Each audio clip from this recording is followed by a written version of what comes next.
Dos. No uno, dos. Ah, dos, perdón. Podrían ser objetos voladores no identificados o estar relacionados con ovnis. Hasta la tarde de este viernes 25 de abril, aclaró que se trataba de los satélites Starlink, según una...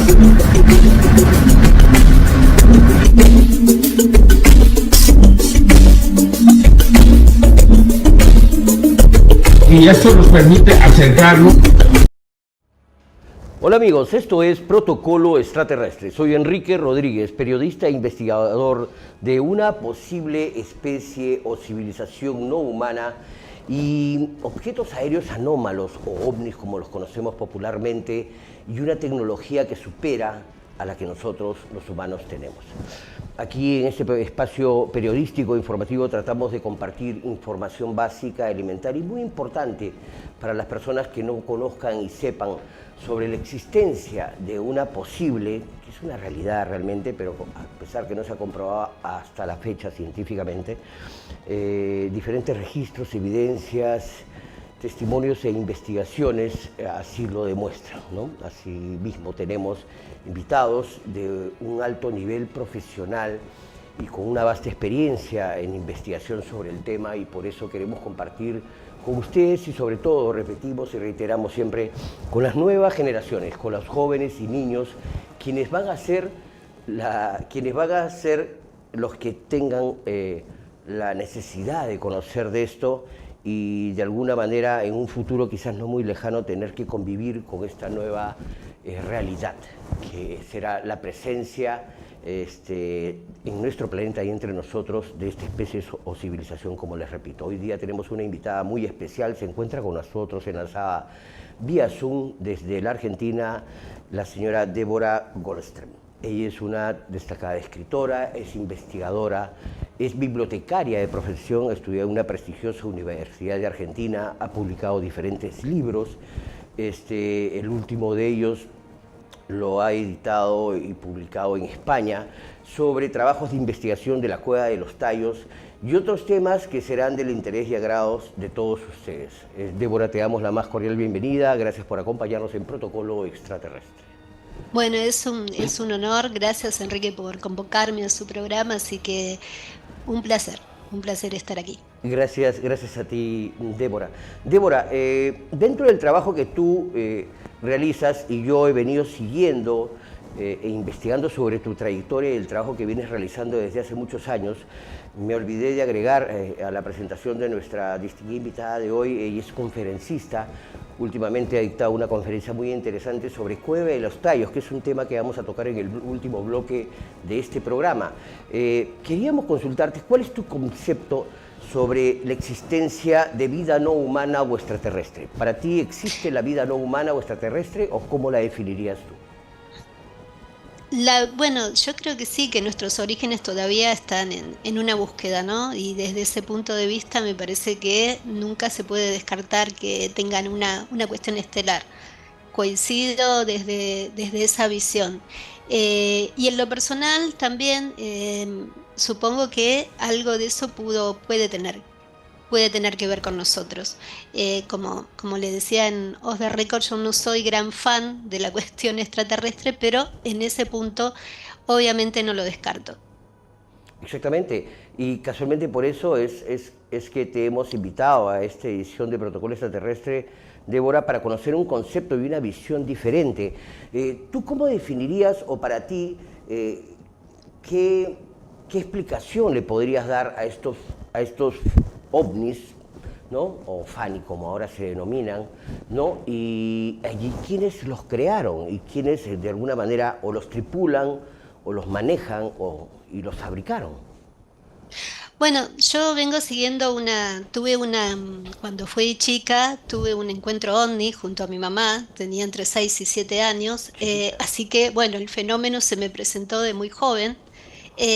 Fue en un ámbito urbano, no necesité montañas ni nada, en un ámbito en el barrio conocido de La Boca, que es muy popular acá en Argentina. Yo vivía hasta los 10 años y bueno, una noche con mi mamá vimos un plato perfecto con el clásico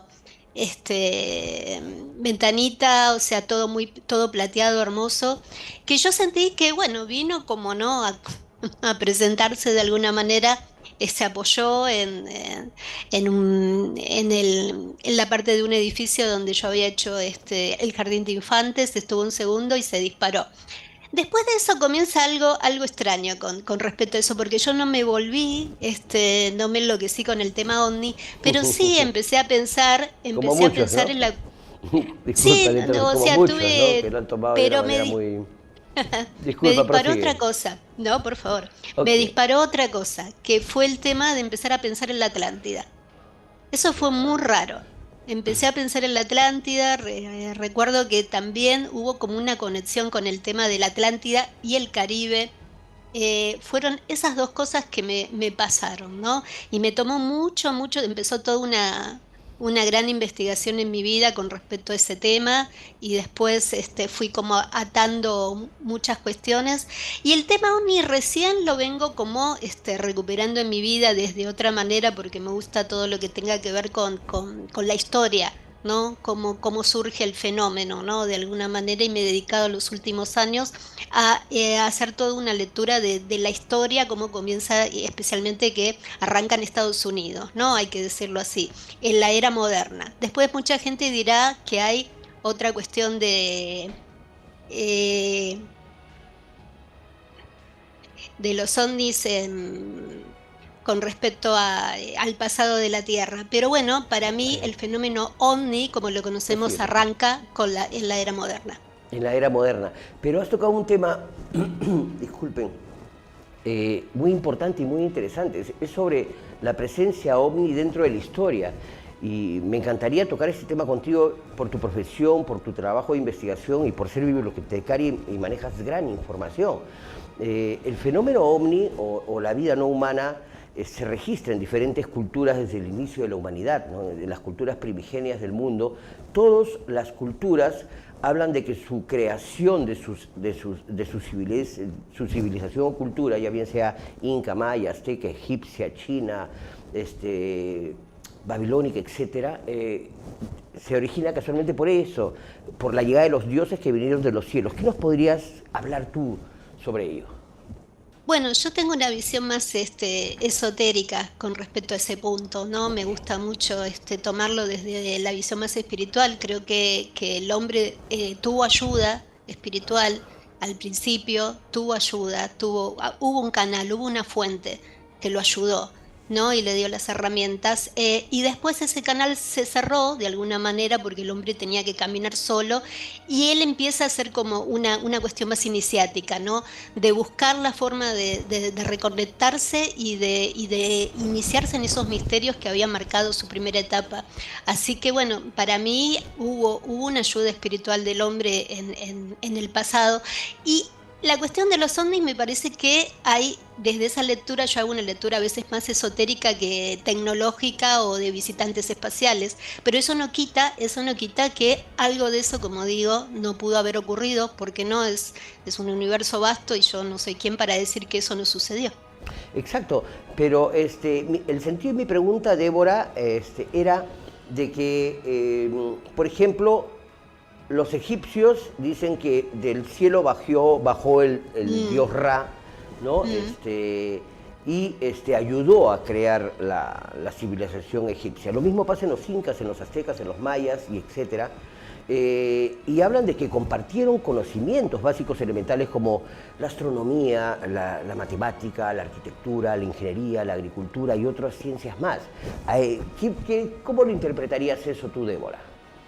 Bueno, ya digo, yo tengo una visión más espiritual y si hablamos de Egipto hay que recordar que, por ejemplo, los jeroglíficos egipcios tienen varias interpretaciones, ¿no? No siempre es una más literal, una más espiritual y una que puede ser Divagar. ¿no? O sea, hay que pensar también que muchos de esos pueblos buscaban una expansión de conciencia con ciertos psicotrópicos. Hay que también considerar todas esas cosas de qué es lo que estaban viendo, qué los motivaba, ¿Cuál era el disparador para todas esas visiones? Algunas cosas pienso que son visiones, como por ejemplo la visión de Ezequiel, que por ejemplo la Cábala lo explica, no hay una cuestión para mí extraterrestre detrás de lo que Ezequiel experimentó. Pero bueno, eso es mi opinión y es mi forma de ir como acercándome a toda esta cuestión, ¿no? Por supuesto. O sea, en un minuto te pido, ya que has tocado el tema de Ezequiel, tú no estás completamente convencida sobre los libros de Ezequiel, sobre la experiencia que tuvo, que fue trasladado o abducido o transportado por seres no humanos a naves a conocer el universo. Creo que Ezequiel tuvo una visión, eso es seguro, él tuvo una visión, pero bueno, qué sé yo, la Cábala, por ejemplo, como digo, lo explica la visión de Ezequiel y qué quiere decir todo eso que veo. Ahora bien, después hubo la llegada de la cuestión de los antiguos astronautas y ese tipo de interpretaciones ha hecho que el tema por ahí en el imaginario de la gente tenga otro punto de vista, ¿no? Exactamente. Que como digo, también es válido, pero para mí el tema de Ezequiel lo explica muy bien, lo explica desde el lado oculto, del lado esotérico se explica, y el lado espiritual, ¿no? De los textos espirituales, ¿qué es lo que vio Ezequiel? Exactamente, sí, y tiene mucho de subjetivo quizás para muchos. Débora, si me permites, vamos a hacer la primera pausa y continuamos con ustedes y con nuestra invitada Débora Goldstein desde Argentina, aquí en Protocolo Extraterrestre.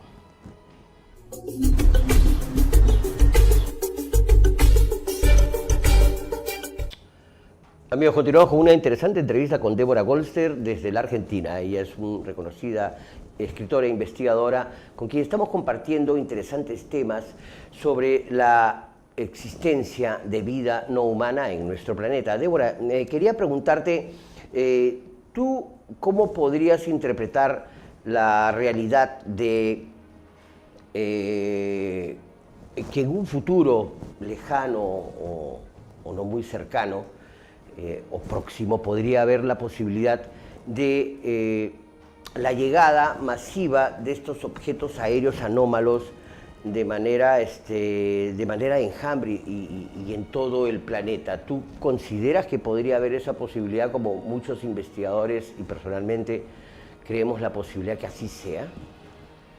Mira, yo creo que hay una cuestión que que investigo hace rato de nuestro sistema solar, que tiene que ver con la cuestión de un planeta desaparecido que habría estado entre Marte y Júpiter, ¿no? Y el cinturón de asteroides serían los restos de ese planeta. Yo creo que ese faltante, a mi entender, y esta es una opinión personal, hizo que hubo una conexión anterior. La destrucción de este planeta habría afectado a Marte y habría afectado a nuestra Luna. Y creo que alguno de esos hubo una visita, hubo una transmisión desde la desaparición de ese planeta y que llegara a nuestra Tierra.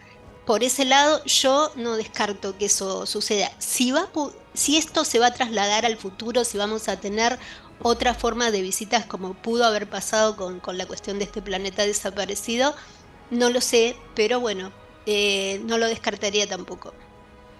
Ok, esto significaría que a través de la destrucción de este planeta, al diseminarse los restos de este planeta, podrían haber creado vida en otros planetas como en el nuestro. Sí, yo creo que hay una conexión con ese planeta desaparecido y el pasado de nuestra propia Tierra, ¿no? Y creo que todos los meteoritos que entran a nuestra atmósfera tienen que ver con ese planeta desaparecido. Ok, ¿y en base a qué, a qué estudios o investigación tú nos podrías compartir esta afirmación de la destrucción de este planeta? ¿Hay algunos registros o qué trabajo se realizó para afirmarlo? Yo creo que nuestro sistema solar es totalmente anómalo en ese sentido, ¿no? Hay algo como raro, algo que se apagó de alguna manera, más allá de algunas cosas que se digan, y creo que hay algunos investigadores, algunos estudiosos que sí comparten esta visión, otros no, otros dicen que lo del cinturón asteroide, por ejemplo, que es para mí la gran evidencia de esta cuestión. Incluso la NASA está por enviar, no sé si cuándo lo va a hacer, va a enviar una especie de lo que era el centro de al parecer un centro que tiene minerales de oros y todos, que está vagando cercano nuestro y que podría tener que ver con ese planeta desaparecido. Lo que dicen desde la NASA que si pudo haber existido, explicando el cinturón de asteroides, una especie de planeta que no llegó a formarse. Ok, Eso por un lado. prosigue, por favor. Pero para mí, esto explicaría algunas cuestiones, ¿no? Algunas cuestiones de la Luna, algunas cuestiones de Marte que nos desafían y con respecto a nuestra propia conexión. A mí me parece que este planeta, y esto coincide, esto es importante porque cuando empieza el movimiento OVNI, la década de los 50 en Estados Unidos, muchos contactados hablaban abiertamente de la cuestión de este planeta desaparecido y que temían que lo que había pasado, porque parece que fue un desastre de tipo nuclear, temían que eso se repitiera. Y esto es muy interesante. Esto es muy interesante. Muy interesante, exactamente. Y lo que tú bien compartes con nosotros, Débora, es una teoría y una investigación que muchos científicos la afirman realmente, ¿no? Y casualmente, en base a ese punto, quisiera yo formularte una pregunta muy interesante. La mayoría, yo creo, de nosotros los humanos, los hombres y mujeres, creemos que somos realmente una especie única en el universo. Y nos cuesta mucho llegar a comprender y entender la posibilidad muy real de que no solamente somos la única especie dentro del sistema solar, dentro de la galaxia y dentro del universo, ¿no? Porque vos fíjate que siempre se habla de las cosas que van a llegar más allá de nuestro sistema solar, y a mí me parece que, como pasa como lo que te decía del tema de que todo se cuece un poco en la Tierra más allá de la cuestión extraterrestre, para mí en el punto OVNI, en alguna perspectiva, lo mismo pasa con el tema de pensar que las civilizaciones van a llegar de más allá del sistema solar, cuando en nuestro propio sistema solar tenemos grandes enigmas todavía por resolver. Exactamente, ¿no? Y es más, y si es de que, bueno, no quiero adelantarme realmente al siguiente bloque, ¿no? Pero lo mismo que tú dices dentro del sistema solar, y es más dentro de nuestro mismo planeta, Débora, porque dentro de nuestro mismo planeta, nosotros el hombre se está preocupando por investigar la vida en otros mundos y dentro del universo, y no se preocupa en investigar la vida que existe en la Tierra, dentro de los océanos y los mares, y dentro de la propia Tierra y del planeta.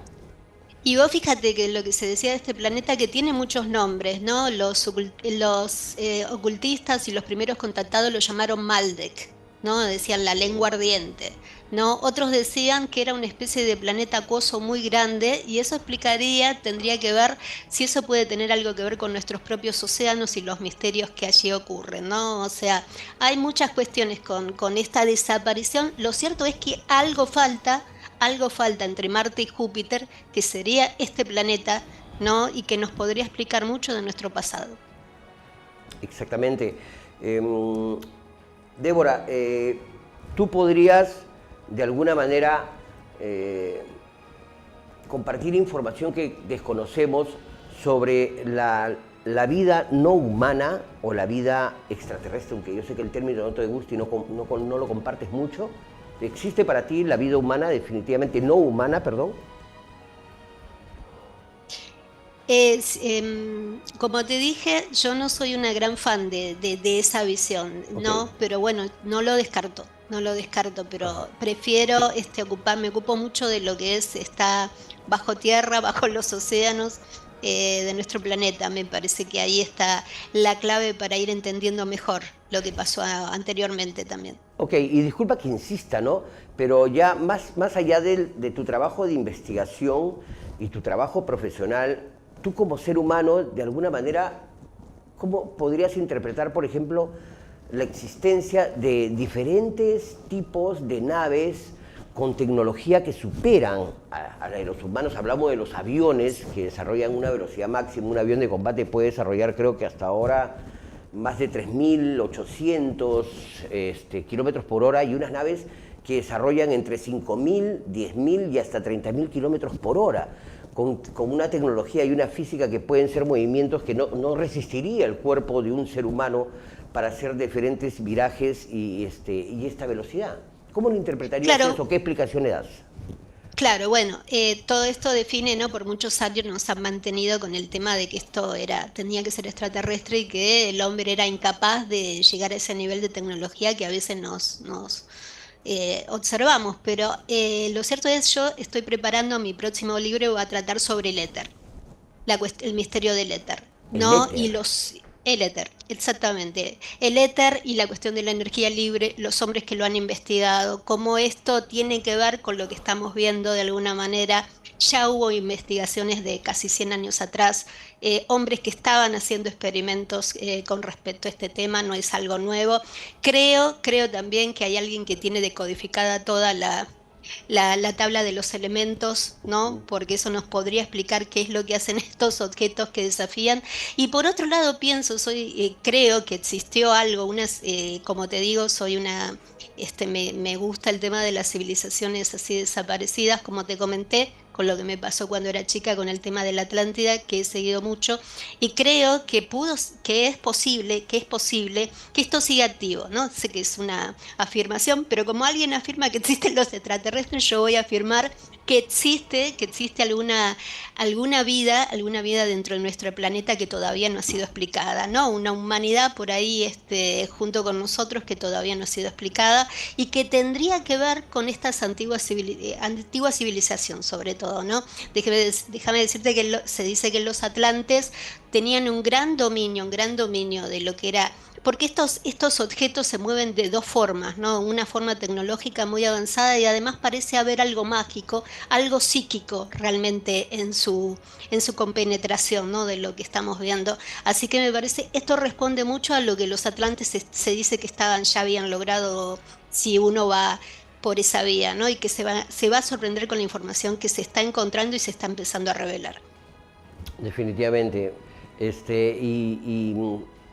Y para agregar a lo que tú bien dices, podríamos interpretar también que podría haber algo de tecnología o ingeniería inversa que se viene realizando desde más de 80 años con la caída de los últimos de ovnis en el planeta, ¿no? Que dicen que el gobierno norteamericano tiene más de 10. Pero sobre estos temas continuamos conversando contigo, Débora, después de nuestro siguiente bloque.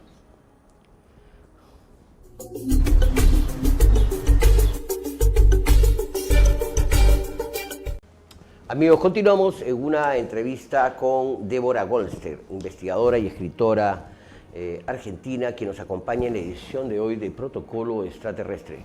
En este tercer bloque vamos a tocar un tema muy interesante y desconocido por muchos, quizás pueda sonar como fantasía o ficción, como es el tema de vida no humana o el tema extraterrestre, sobre la posibilidad de una existencia de vida intraterrena o subterránea en nuestro planeta. Aunque parezca mentira, se han realizado diferentes investigaciones casualmente sobre la posibilidad de que dentro del planeta, en la parte interior de la Tierra, puede existirse y desarrollarse vida.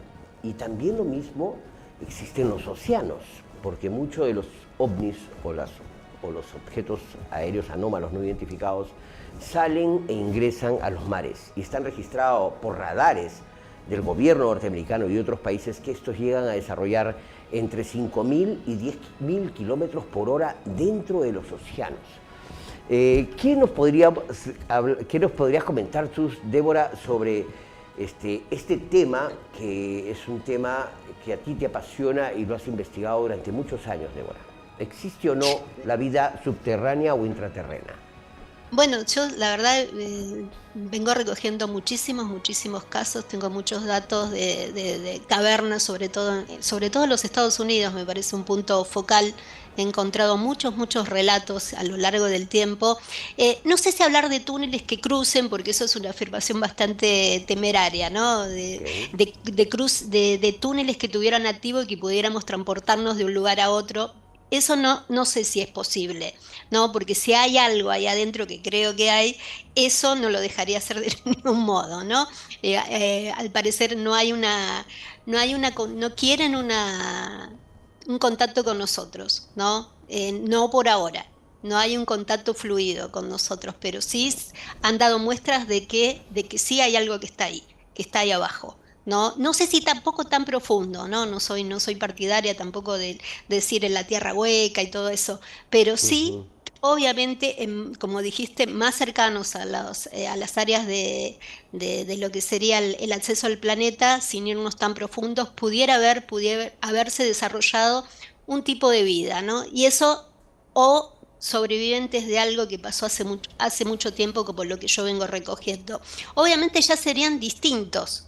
Y esto también nos daría una pauta de por qué vemos, ¿no?, los seres que a veces se han presentado, ¿no?, de alguna manera en algunos testimonios, ¿no? Esto nos daría una pauta de que ya no serían los humanos como nosotros creeríamos reconocer, ¿no?, que tendría que ver con otra cuestión. Esa es una parte del fenómeno, porque lo de abajo es muy... tiene varias aristas, ¿no? Incluso hace poco se dio a conocer un documento el año pasado, lo presentaron 3 científicos, lo que me llamó mucho la atención. Se le llama a esta nueva visión los criptoterrestres, ya como se ha madurado el nuevo término, y ellos creen que también pudiera haber que el tema de, por ejemplo, los antiguos dinosaurios o la megafauna que conocimos, esos periodos que todavía no tenemos bien claros, pudiera ser que ese tipo de evolución hubiera seguido. Vos fíjate hasta dónde podríamos llegar con este tema, ¿no? Así que bueno, eso abre un nuevo mundo, una nueva discusión, ¿no? Exactamente, y como tú bien dices, tiene muchas aristas este tema, ¿no? Porque por un lado hablas del mundo intraterreno, por otros hablas de las cuevas que hay dentro de diferentes partes del planeta. Mencionaste Estados Unidos, está el fenómeno de las cuevas de los tallos, está el fenómeno de la Atlántida, que tú comentaste también en los anteriores bloques del programa, y para mencionar alguno de los últimos, la posibilidad que exista un lugar dentro de la Antártida del planeta, que es un punto de conexión y que comunica a la parte interior o subterránea del planeta. ¿Qué nos compartirías sobre ello, Débora? Mira, vos decías, ¿no?, que los Estados Unidos habían recuperado ovnis a veces, ¿no? Yo tengo la teoría de que en realidad no se trata de que se estrellan así nomás, sino que se autoestrellan, ¿no? Tiran su tecnología como diciendo, avanzamos hasta aquí, tenemos estos avances. Hay como un juego de ida y venida con respecto a ese punto. Yo tengo esa visión de que hay alguien que dice, bueno, chicos, acá tienen, estúdienlo. Sí, A ver. lo comparto también, Sí. porque una vez de tanta tecnología no se pueden estrellar con tanta facilidad No. y lo pueden evitar realmente, ¿no? Prosigue, por favor. Yo no creo que se estén estrellando así nomás, sino que están como Experimentando. están dando a entender, y creo que estos videos que salieron en el 2017, ¿no?, que a todos nos asombró, que Estados Unidos por primera vez reconoce que no son suyos, los rusos reconocen que no son suyos, los chinos reconocen que no son suyos. ¿De quiénes son entonces, no es cierto? ¿De Del quiénes gran son? monetón. No, claro, ¿no? Sí. ¿De quiénes son Sí, estos porque objetos? todos ¿no? lo niegan, todos lo niegan. Por supuesto, pero fue un gran avance, a pesar de todo lo que se diga, fue un gran avance que eso empezara a salir. Y vos fíjate que parecen jugar, parecen desafiar todo lo conocido, parecen detener en las centrales nucleares, parecen meterse y detener. O sea, hay algo, hay un poder ahí dando vuelta, sea abajo, sea en los océanos, sea en el éter. Todavía no lo sabemos, no lo tenemos muy claro, pero hay un poder acá en la Tierra que dice, no, bueno, no los vamos a dejar hacer todo lo que quieran. Hay como un punto, hay alguien que está decidiendo, que comparte el planeta con nosotros y está decidido a que no ocurran desastres como ocurrieron, parece, en el pasado, y a la vez que se ha desarrollado de una manera que para nosotros sigue siendo imposible, pero que, como digo, esto ya estaba incubándose. Sería muy largo explicarlo, pero ya se estaba incubando. Perfecto, comparto completamente contigo, y a lo que tú bien has explicado, que la mayoría de los gobiernos, ninguno asume la responsabilidad de poder afirmar y decir que existen estas naves, no que existen estos seres, pero sí por lo menos las naves, y lo han venido ocultando desde hace más de 80 años. Sí, pero es más, desde el año 1930 en la década del 30, mejor dicho, se estrella, supuestamente se estrella o se cae o se autoderribó un ovni en Italia, que es el primer ovni que cae a la Tierra. Entonces estamos hablando de más o menos más de 80 o 90 años de que los gobiernos del mundo, las potencias del mundo lo saben, ¿no? Y muy pocos se atreven a decirlo, como es el caso de China y de Rusia, que sí han trabajado, vienen trabajando, y ellos buscan tener un contacto con estas civilizaciones. No estoy de acuerdo con el tema del ovni de Italia, y te explico por qué. Porque creo que ahí esto lo trabajo en el libro que voy a presentar mucho, hay como lo que yo llamo la interferencia del nazismo con respecto al fenómeno ovni. Okay. Y además del papel, ¿no? Hay como una interferencia que hubo, ¿no? O sea, cuando se conoce el ovni de Roswell, para mí algunas potencias un poco dijeron, pero no, nosotros ya lo hicimos, decían los alemanes. Los italianos, y esto te estoy hablando cuando apenas se conoció lo de Roswell en el 47. Y claro, los italianos decían, pero nosotros ya lo hicimos también. O sea, empezó para mí algo, ¿no? Había como diciendo, no, Estados Unidos no. Pero no lo de Italia para mí no tiene ningún sentido. Son solamente documentos que nunca por el momento se han podido probar y que... Sí, para mí porque viene esta cuestión, ¿no? Hay algo que a esas potencias, el tema de la salida de los ovnis, de la aparición del fenómeno y que se da en una fecha especial. Yo el año pasado, por ejemplo, tuve la oportunidad de entrevistar a la nieta de Kenneth Arnold, ¿no? Okay, que el fue astronauta. el primer hombre que... El primer hombre en la Luna. Arnold fue el primer hombre que vio ovnis. Ah, Kenneth Arnold, el piloto que... Eso. Exactamente. Los Foo Fighters, famosos Foo Fighters. Vos fíjate, lo tuvo en una fecha muy especial, que es el Inti Raymi para nosotros, que es el 24 de junio. Ok, Día de la Tierra. ¿No? El comienzo, exactamente. Él vio esa visión y después, yo te digo, pude estudiar bien el caso y él habló de algo espiritual que le sucedió, ¿no? Como por eso digo, no es el fenómeno que nosotros entendemos como ovni, que nos han metido en la cabeza extraterrestre todo el tiempo, sino que lo que contó Arnold es muy diferente, y lo sé porque también, como te digo, charlé con su nieta. Es muy diferente a lo que nosotros nos han metido en la cabeza durante tantos años de lo que sucedió. Creo que empieza un cambio de era. Creo que Arnold nos estaba diciendo algo, sintió como algo muy especial cuando vio esas nuevas luces saliendo de ahí del Monte Rainier. Creo que es un momento muy, muy bisagra para nosotros, pero no lo logramos entender porque Estados Unidos, como te digo, no quiere hablar del fenómeno, no quiere hablar de la desclasificación total, porque tendría que replantear la manera en cómo incidió al que la gente pensara que el fenómeno solamente era una cuestión extraterrestre y que en la Tierra no había nadie que los pudiera hacer frente. Pero una pregunta, un comentario antes de entrar al siguiente segmento, Débora, en 30 segundos. Los nazis en la década del 30 comenzaron a desarrollar una tecnología extraterrestre y es más, crearon hasta naves similares. ¿Es cierto para ti esto o es propaganda nazi? En realidad, claro que estaban con algunas cuestiones, porque además el nazismo rechazó todo lo que tuviera que ver con la ciencia de Einstein, ¿no? Y ellos siguieron, claro, aplicaron más la ciencia, una ciencia, bueno, de más plan, ¿no? O sea, más algo más que a ellos le aceptaran, ¿no? De alguna manera, hubo un cambio en eso. Pero yo, por ejemplo, como te digo, pienso de que hay una cuestión con Alemania de simpatía por este tipo de cosas, ¿no? Y se ha infiltrado en nuestra realidad ovni, por desgracia, ¿no? Y esto viene, como te digo, del 47 en adelante. Si tenían o no prototipos, sí estaban avanzados. Eso nadie niega, ¿no? Todos los jeques que después vinieron a Estados Unidos para realizar la bomba atómica, bueno, eran todos alemanes, ¿no? Empezando por Oppenheimer. Eso nadie lo puede negar. Pero no estaban tan avanzados en el nivel de hacer ovnis porque no se podían. Los prototipos que hicieron. Hubo un caso que es el de Victor Schauberger, que es uno de los hombres que te digo, estaba investigando la energía libre y parece que tuvo colaboración con el nazismo de alguna manera. Victor Schauberger llegó a hacer algunos prototipos, pero no podían volar.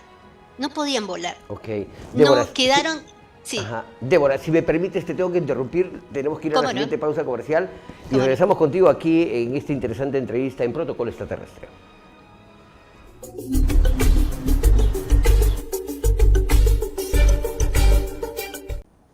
Continuamos con Débora Goldstein desde la Argentina en una interesante entrevista y este último segmento de Protocolo Extraterrestre queremos hablar sobre el misterio de la Cueva de los Tallos. La Cueva de los Tallos es una zona ubicada en la República del Ecuador, en la cordillera del Cóndor, limítrofe entre Ecuador y Perú, donde se han descubierto túneles, cavernas y dentro de estas una interesante tecnología, vestigios y restos históricos que Débora Goldstein, nuestra invitada de hoy, los ha investigado desde hace muchos años. ¿Qué son la Cueva de los Tallos para ti, Débora? Bueno, yo inicié mi investigación en el 2004, ya hace 21 años cumplí hace poquito, así que bueno, digo, de la investigación que cambió un poco mi vida, ¿no? Saber de este tema, ¿no? Que había popularizado en su momento Erich von Däniken en El oro de los dioses, un libro publicado en el año 75, donde ahí se recogía la declaración de un húngaro nacionalizado argentino llamado János Moris, que dijo haber descubierto en el año 1969 vestigios, reliquias de una civilización desconocida, ¿no? O sea, levantó un acta notarial, János, la verdad que bueno, y habló y mostró la primera vez que el mundo subterráneo como él decía, empieza a abrirse, ¿no? Ahí en esa cueva del Ecuador. Así que bueno, esa es la historia de los tallos de alguna manera. ¿Y qué dice Erich von Däniken? Para quienes no conocen, él es considerado como uno de los padres realmente de la vida no humana o vida extraterrestre, y la presencia de esta civilización dentro del planeta y en todas las primeras culturas que se desarrollaron en el mundo en la antigüedad hace miles de años. ¿Qué es lo que tú nos puedes comentar sobre lo que descubrió Erich von Däniken y tú dentro de estos 20 años casi de investigación, Débora? Bueno, Erich ha sido muy criticado por este tema, ¿no? Ha habido bastante controversia, pero digamos, sin él nunca hubiéramos sabido de esta historia. Así que desde ese lado le debemos todo porque realmente él la divulgó a nivel mundial, ¿no? Toda la historia de este descubrimiento. Y pienso que, bueno, ha sido un gran creyente, digamos, que en el pasado de la Tierra algo habría llegado del espacio, ¿no? De alguna manera Erich creía. Y creía un poco en esta historia, un poco que te conté sobre el planeta desaparecido, ¿no? Erich pensaba que algo sucedió, que esos alienígenas de ahí, de entre Marte y Júpiter, podrían haber llegado a la Tierra y tenía, como lo tuvo János Moris también, pensaban que esa conexión podría darse también en tallos, ¿no? Esta cuestión de una civilización en fase de muerte que algunos supervivientes pudieron haber arribado a la Tierra y empezado, ¿no? Venido con una especie de patrimonio de su cultura, ¿no? Y eso es lo que estaría oculto en algunas cavernas, ¿no? ¿Qué Y se de encontró alguna en Cueva de los manera, Tallos, si me permites, Débora? ¿Qué se encontró de importante y de trascendente dentro de estas cavernas? bueno, Moritz habló de una biblioteca de planchas de oros que mostraban la historia de la humanidad, pero él nunca presentó eso, nunca presentó, y de ahí viene toda una cuestión, ¿no? Si esta historia... Exactamente, ¿no? Ahí estamos todos los investigadores que hemos seguido esta pista, si algún día esto se podrá materializar, ¿no? De alguna manera tengo fe que hay que hacer algunos ajustes con respecto a cómo seguir avanzando con respecto al tema de los tallos, un tema tan viralizado actualmente, pero que me parece que si tomamos algunas decisiones, quizás el futuro haga que esta cuestión salga finalmente a la luz. ¿Cuáles son algunas de las conclusiones que tú podrías compartir sobre tu investigación de Cueva de los Tallos? Para ti, ¿qué vendría a ser la importancia dentro de la humanidad y la historia, Débora? Bueno, creo que es uno de los lugares, digamos, ¿no? No se descubrió en cualquier lugar, siempre digo, si tomo la parte esotérica, es un centro del mundo, es un ombligo del mundo donde Llanos hizo su descubrimiento, y vos fíjate que en toda Sudamérica estos centros del mundo, ya sea Tiahuanaco, ya sea Cusco, ya sea Isla de Pascua, ya sea lo que en Chile mismo, ¿no? Están todos en Sudamérica, ¿no? No es por casualidad. No es por casualidad, y Llanos fue a descubrir justamente en uno de estos centros del mundo, fue a realizar este descubrimiento, ¿no? Este tesoro, esta forma de, como se le diría, este salón de los registros sudamericanos, de alguna manera, como diría el psíquico Edgar Cayce, ¿no? Así que de alguna manera me parece importante desde, nos daría pautas de qué pasó en Sudamérica, si como se decía era una página perdida de la historia. Quiero aprovechar estos últimos minutos de esta entrevista contigo, Débora, para que nos compartas sobre tu investigación de la Atlántida. ¿Qué nos podrías compartir de importante y de trascendente de la Atlántida, de lo que todos normalmente conocemos?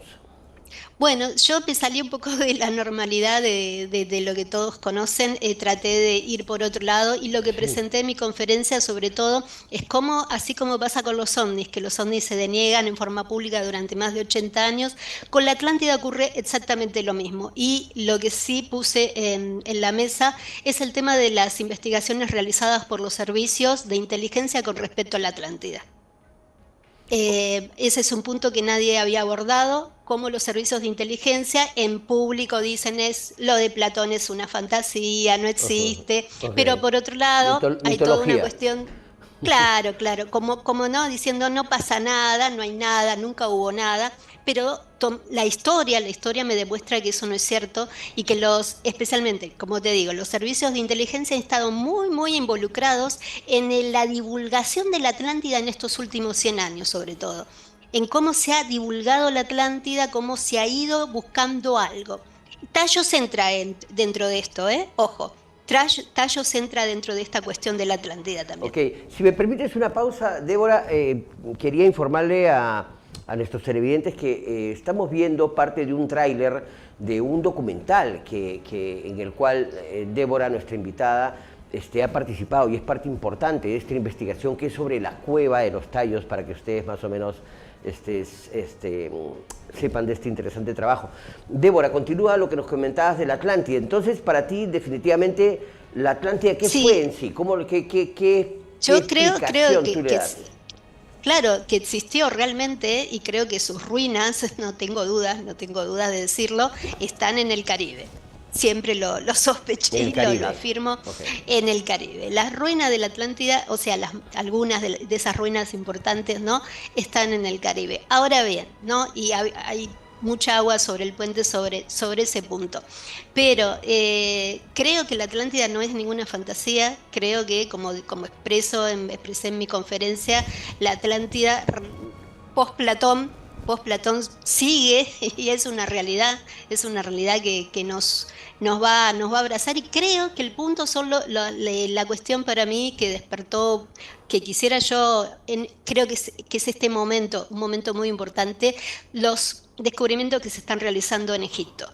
Creo que los descubrimientos que se vienen realizando en Egipto, lo que han presentado Proyecto Cafre con el escaneo de radar que han hecho en las pirámides, nos ha puesto, digamos, a pensar, y me parece que es importante que la gente vaya haciéndose la idea de que hubo algo en el pasado. Algunos los pueden ver como extraterrestres, está bien.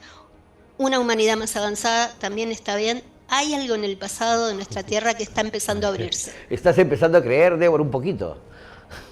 No, sí, yo creo que, digamos, lo que encontraron ahí va a justificar mi propia teoría de la Atlántida, te lo juro. O sea, sí, o la Atlántida o algo semejante. Exactamente. O del planeta desaparecido, Voy por ahí, me juego por ahí.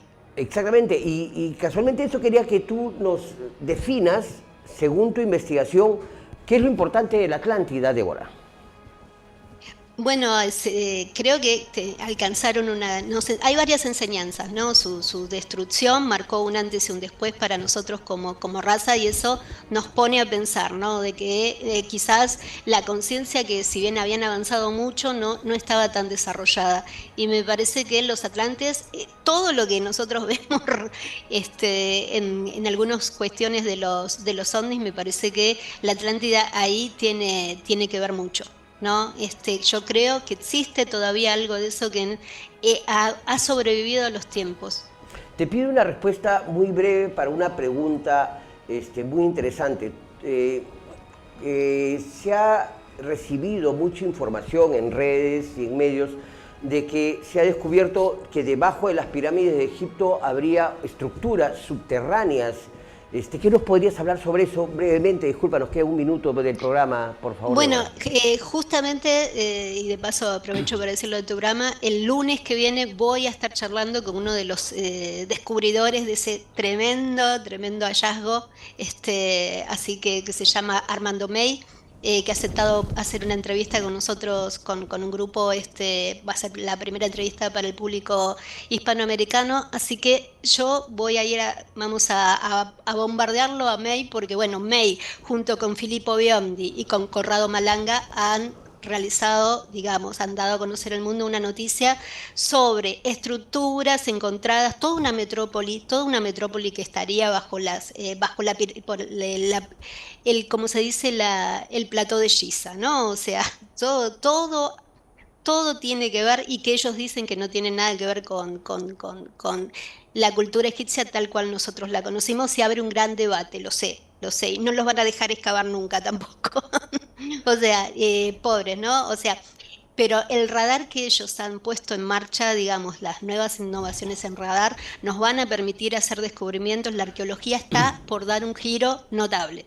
Excelente. Qué interesante, Débora. Han quedado muchos temas dentro de la agenda para tocar y conversar contigo, y será motivo pues para tenerte nuevamente en un próximo programa aquí en Protocolos Extraterrestres. Agradecerte tu amabilidad y consideración de habernos brindado esta interesante entrevista contigo. Gracias, Enrique, por haberme invitado, y un placer. Un gusto, Débora. Con ustedes, amigos, fue la reconocida y destacada escritora e investigadora Débora Goldstein, quien estuvo con nosotros en esta edición de Protocolo Extraterrestre. Si ustedes me permiten, con todo respeto y con toda humildad, quiero dedicar este modesto programa en memoria de mi madre, Elsa, quien falleció y partió al lado del Señor hace 3 días, y que el Señor la tenga en su gloria. Con ustedes, amigos, que tengan un bonito fin de semana, y recuerden siempre investigar y conocer sobre esta realidad paralela que compartimos aquí en nuestro planeta, la vida no humana. Y nos vemos el próximo jueves a partir de las 10 de la noche aquí en Protocolo Extraterrestre por VHTV, nuestro canal.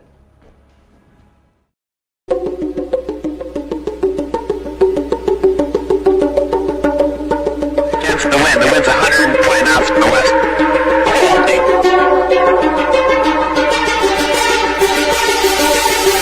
Helicóptero. 2. No 1, 2. Ah, 2. Podrían ser objetos voladores no identificados o estar relacionados con ovnis. Hasta la tarde de este viernes 25 de abril, acá la se trataba de los satélites Starlink, según una...